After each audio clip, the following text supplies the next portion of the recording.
Halo semuanya, selamat datang kembali di MS Infopod. Di sini aku Alia, selaku host yang akan memandu jalannya diskusi di podcast episode kedua kali ini. Nah, di episode kedua kali ini tuh kita akan bahas topik yang menarik banget nih untuk teman-teman, yaitu tentang pemanfaatan AI di masa depan dalam sistem jaringan untuk mengoptimalkan konsep self-driving network di Indonesia. Nah, kita mengangkat topik ini tuh karena ada alasannya, karena kita tuh kan hidup di era yang serba digital ya saat ini, yang mana sistem jaringan atau network system itu makin kompleks, dan banyak perusahaan yang mulai bertanya nih, sebenarnya dengan kehadiran AI, ini tuh bisa bantu apa sih di network system perusahaan.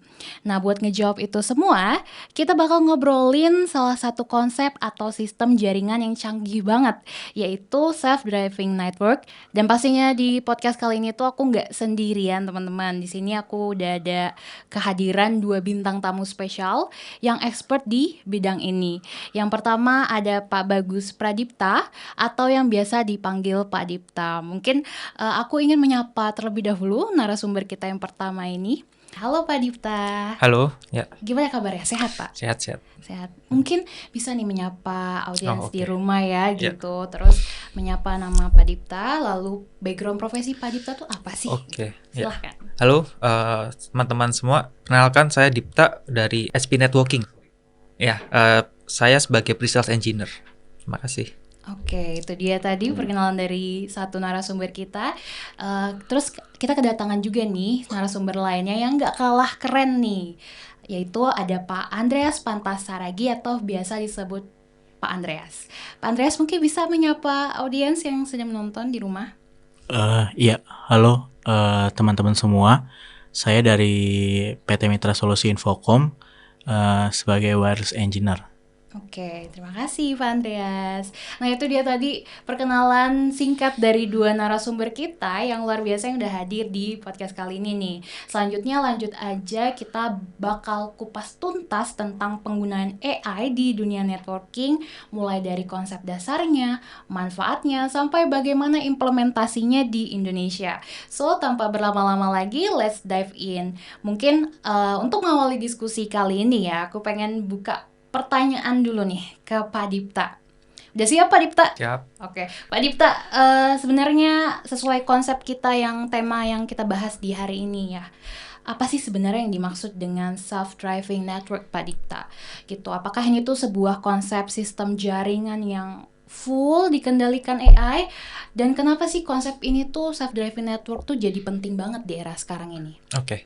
Jadi sebenarnya konsep self-driving network itu sebenarnya kayak kita memanage jaringan dengan bantuan dari AI. Jadi AI itu nggak sepenuhnya mengambil alih kerja kita, tapi efektif lah supaya kita tuh kayak baca lognya tuh langsung summary-nya aja. Terus kalau misalnya ada port yang misal contoh looping, dia nanti akan ada dibantu lah kayak di portnya dimatiin nyalain kayak gitu sih.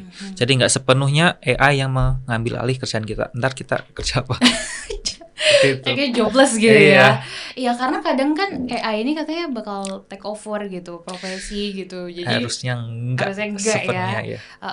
karena kan ketika orang-orang mungkin ketika disebutin soal konsep self-driving network itu langsung berpikir self-driving network gitu. Berarti kan jaringan yang mandiri ya, sistem jaringan yang mandiri. Jadi orang-orang mungkin bakal berpikir, oh ini bakal full control by AI nih gitu. Ternyata nggak full control ya, masih ada human touch-nya di situ. Oke, mungkin itu dia tadi ya definisi dari self-driving network teman-teman. Nah, mungkin selanjutnya aku pengen nanya juga nih ke Pak Dipta ya. Itu kan di layar tuh di sini udah ada visual ya yang menarik banget nih. Ini tuh tentang journey dari HPE networking menuju self-driving network. Nah, boleh diceritakan nggak sih Pak Dipta, ini tuh sebenarnya menggambarkan journey yang seperti apa sih gitu dari sisi HPE networking dalam mengadopsi AI. Sekarang HPE networking itu berada di tahapan mana nih? Apakah di tahap pertama, data, atau tahap kedua ada insight, tahap ketiga ada recommendations, dan tahap keempat assist, dan tahap kelima yang terakhir baru dia self-driving. Apa udah langsung tahap kelima? HP. Sekarang sih sudah di self driving ya sebenarnya. Karena kan mungkin kalau di sini kan ada Juniper Mist dan di Aruba itu ada Aruba Central. Semuanya sih udah ngeklaim self driving, tapi secara konsepnya masih terbatas lah ya, nggak full kayak AI-nya tuh ngerjain networknya keseluruhan. Tetap ada human interaction-nya. Terus kemudian untuk di data nih sebenarnya kan banyak log nih. Log kan itu data. Datanya di summary jadi insight. Nah, insight keluar rekomendasinya apa? Assistant tuh sepertinya contohnya misal kita klik tombol supaya kerjakan rekomendasinya apa. Kalau self driving itu nggak perlu ada tombol klik, tapi dia akan otomatis menggunakan rekomendasi. Tapi harusnya ada batasannya sih. Kayak yang diganti tuh yang tidak menimbulkan efek atau impact ke network secara besar. Nah, dari penjelasan Pak Dipta tadi aku jadi penasaran nih Pak. Itu kan tadi katanya HPE network itu udah sampai di tahap self-driving ya. Terus tadi Pak Dipta juga udah jelasin apa sih konsep dari self-driving network itu kan artinya nggak seluruhnya full control by AI ya, masih ada human touch-nya. Nah di sini tuh bagian tahap-tahap ini tuh human touch-nya di bagian mana sih Pak Dipta, kalau semuanya tuh kayak udah di kayak AI tadi di tahap ketiga udah kasih rekomendasi. Nah terus di bagian human touch-nya nih unsurnya tuh di mana kira-kira, di tahap mana? Sebenarnya di semua tahap ini tetap ada human touch-nya ya. Mungkin kita dari yang pertama tuh kan data itu sebenarnya log. Human touch-nya ya kita baca lognya. Memahami apa itu lognya kan itu mungkin tahap yang paling melelahkan lah ya. Terus kemudian di insight tuh udah disummary-in sama si AI-nya. Kita tinggal baca summary-nya. Nah itu human touch-nya tetap kita harus memahami ini tuh apa. Terus rekomendasi kan keluar nih, harus ngapain. Harus ngapain kita juga harus paham nih. Kalau ngelakuin ini ada impact atau enggak nih. Terus kalau assistant kan mungkin kita tinggal klik tombol nih. Nah kita tetap harus pahamin juga kalau klik tombol ini apa yang akan terjadi. Mungkin apakah problemnya akan benar, muncul problem yang lain, atau udah langsung problemnya kelar aja gitu. Terus kalau yang self driving, human touch-nya tetap tadi.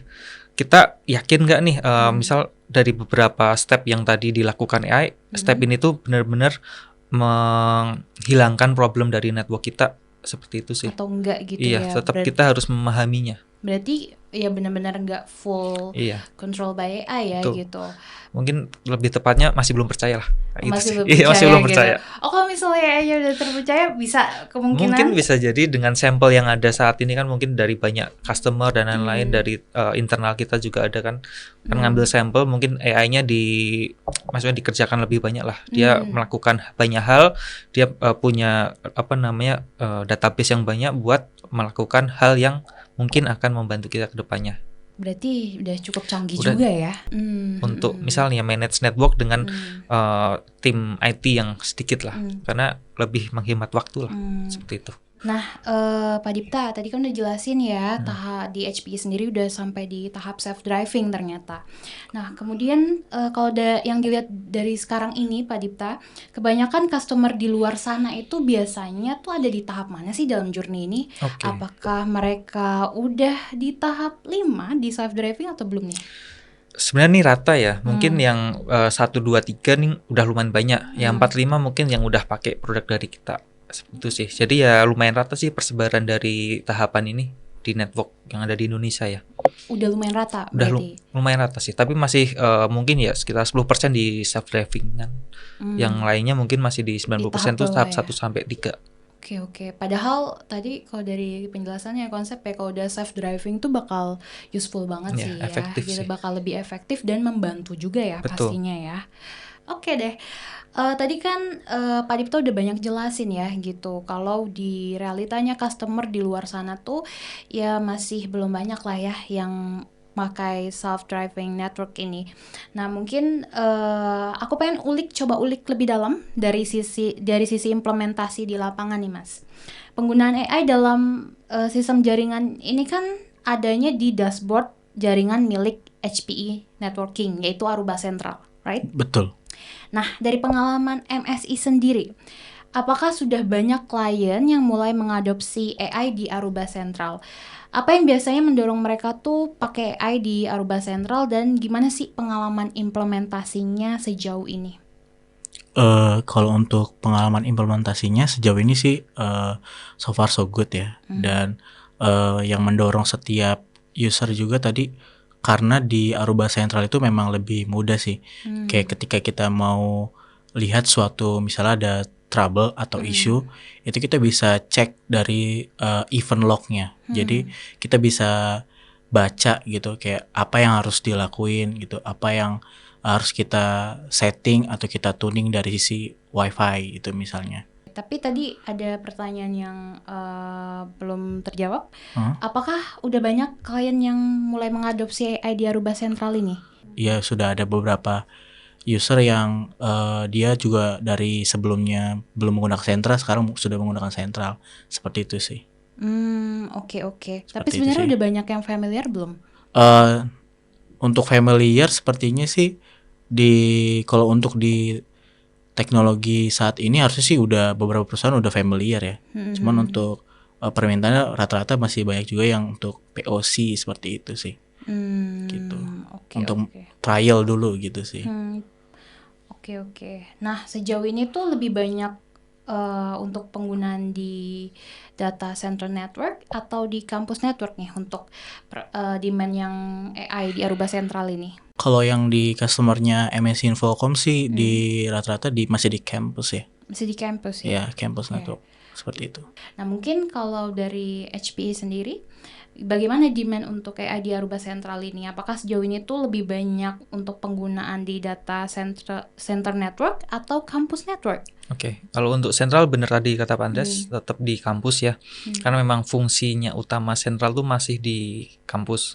Untuk DCN sendiri sih sebenarnya Aruba ada platform lain ya. Dan sekarang kita sih nge-pushnya pakai Abstract Juniper untuk data center AI. Nah, untuk mungkin sentral bisa, tapi cuma sebagai monitoring aja. Jadi switch data centernya Aruba dimonitoring di Aruba Central buat menangkap AI insight-nya tadi. Jadi untuk rekomendasi, baca lognya dan lain-lain. Ya, itu. Jadi memang sentral tuh lebih ke kampus sih. Oke, mungkin selanjutnya kalau tadi kita lihat adoption dan use case di lapangan ya Pak Dipta ya. Sekarang kita bahas lebih dalam dari sisi teknologinya. Kira-kira apa sih perubahan paling signifikan yang biasanya tuh dirasakan tim IT setelah menggunakan AI di Aruba Central, dan fitur apa yang paling sering jadi favorit atau paling terasa impact-nya? Mungkin bisa dijelasin nih.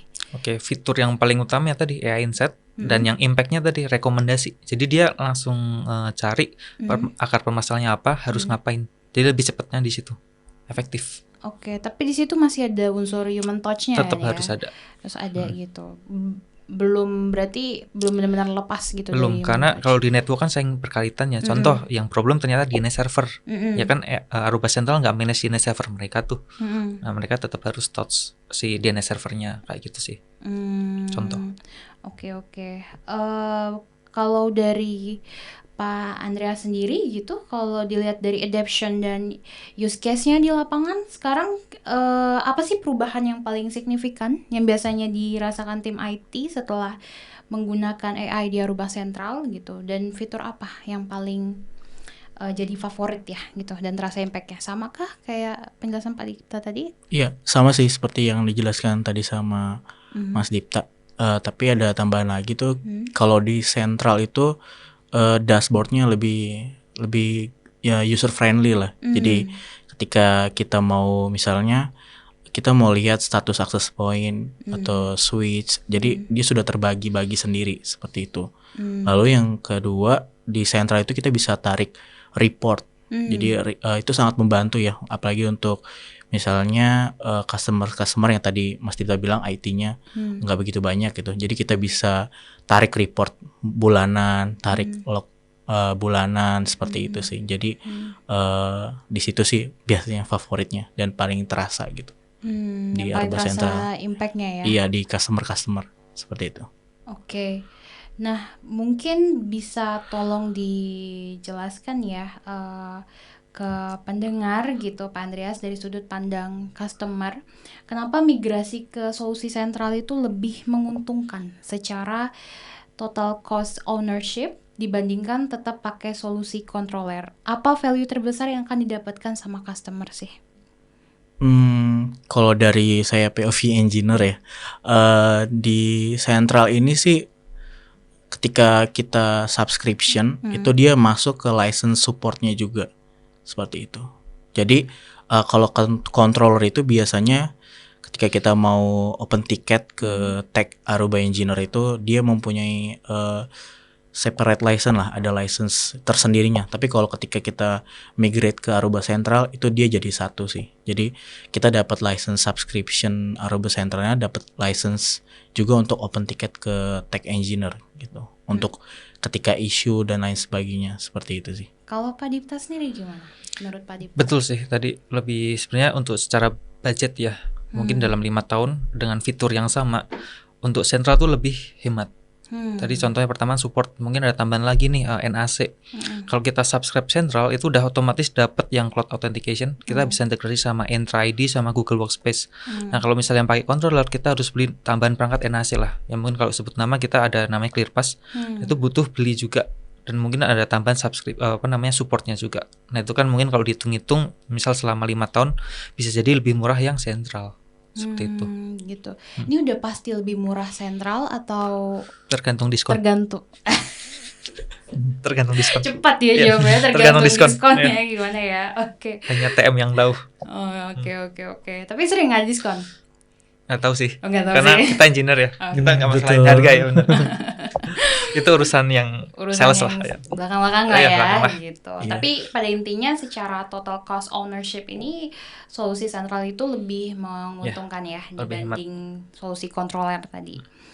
Oke, mungkin untuk perusahaan ya Pak Dipta ya yang pengen menuju ke arah self-driving network gitu, apa langkah pertama yang paling realistis sih untuk dilakukan dan seberapa dekat kita tuh menuju ke sana gitu, khususnya Indonesia? Realistis POC dengan kita. Paling realistis POC, kemudian paling dekat ya mungkin bisa kontak langsung mungkin untuk POC itu paling dekat. Paling cepet lah ya buat merasakan. Habis itu beli nggak beli ya bebas. Yang penting coba dulu aja. Kalau serasa cocok ya cocok beli. Gitu. Oke, tapi sejauh ini udah banyak yang POC Mas? POC lumayan banyak. Mungkin Pak Andreas mau menambahkan Pak, untuk perusahaan yang ingin menuju ke arah self-driving network ini langkah apa pertama yang paling realistis selain POC? Iya, POC tadi yang dijelaskan sama beli ya. Realistis gitu ya. POC habis itu beli udah. Oh, oke. Coba dulu gitu. Atau kalau nggak langsung aja beli gitu Iya, ya. Itu bisa. Betul sih. Kalau langsung beli sih ya YOLO ya? langsung ini ya, maksudnya langsung terasa impact ya. Kalau POC mungkin hanya temporary aja. Iya, trial dulu. Oke, kalau menurut Pak Andreas nih, seberapa dekat sih sebenarnya Indonesia tuh bisa menuju self-driving network ini? Perusahaan bisa menerapkan konsep ini? Dari skala aja deh kalau bingung. Biasanya orang teknik gitu ya, kalau ditanya pendapat, butuh data ya, pakai data. By data gitu. Orang teknik kalau misalnya ditanya pendapat gitu bingung. Ya udah langsung scale aja deh dari segi skala dari 1 sampai 10 kira-kira kita tuh seberapa dekat Indonesia itu bisa menuju self-driving network? Saya kalau dari skala 1 sampai 10 di 8 lah. Oh. Cukup dekat. Enggak 11. Udah lewat ya 11 ya. Oke. Mungkin itu dari penjelasannya Pak Andreas sama Pak Dipta sendiri udah banyak banget ya gitu insight yang didapatkan gitu di obrolan hari ini. Nah, mungkin sebelumnya kita nggak terlalu notice ya Pak Andreas, Pak Dipta gitu. Kalau sebenarnya self-driving network itu punya impact yang besar banget gitu ya untuk perusahaan gitu. Gimana perusahaan itu bisa mengoptimalkan network system dengan self-driving network tadi gitu.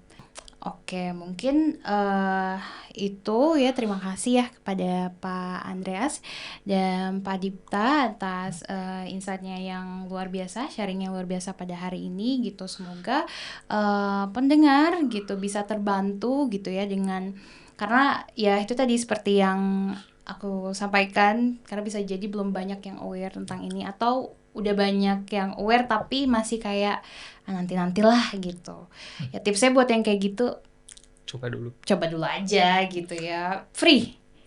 Dikasih 90 hari. free. Ya, 90 hari free gitu. Ya. Tanpa biaya apapun. Tanpa biaya apapun. Mantap. Nah, itu dia tadi teman-teman Kalau pengen tahu lebih lanjut ya, gimana cara mengintegrasikan Aruba Sentral ke dalam infrastruktur jaringan perusahaan agar network sistemnya itu bisa berjalan dengan lebih optimal, bisa self-driving network gitu, silahkan bisa hubungi tim MSI. Dan pada teman-teman jangan lupa juga untuk like dan share video ini, serta subscribe channel YouTube MSI agar tidak ketinggalan konten menarik lainnya. Saya Alia, mohon pamit undur diri dan sampai jumpa lagi di episode berikutnya.